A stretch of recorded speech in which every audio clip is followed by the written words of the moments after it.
Bigumang masungkit ang back-to-back win, pinoronahan pa rin bilang third runner-up ng Miss Global 2023 ang pambato ng Pilipinas na si Pearl Hong.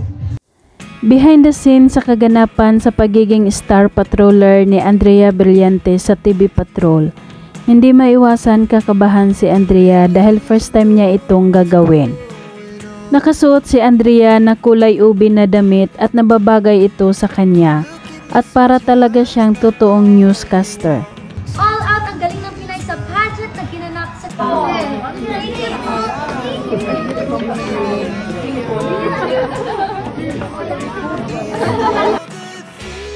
Maraming natutuwa ng mga staff ng TV Patrol kay Andrea nang makita nila ito.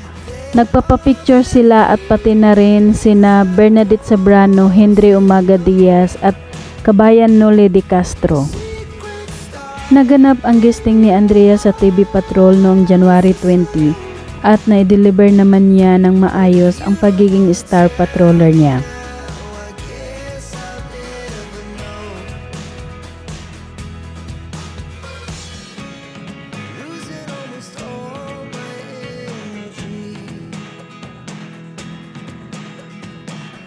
Ayon pa kay Andrea, naging memorable experience niya ito at super happy siya dahil naranasan niya ang ganitong pagiging star patroller.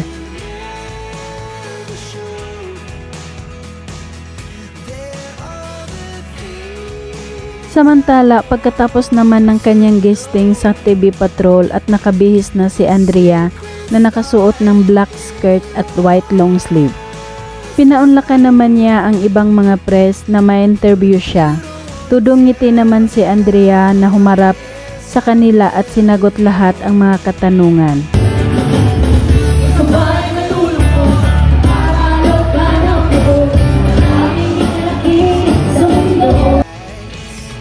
At narito naman ang mga kaganapan sa pagtipon-tipon muli ng mga cast ng senior high para sa kanilang Thanksgiving party. Bumibida sa kantahan sina Andrea Brillantes, Kyle Echari at Kian. Ala rockstar ang dating ni Andrea na nakisabay din sa stage.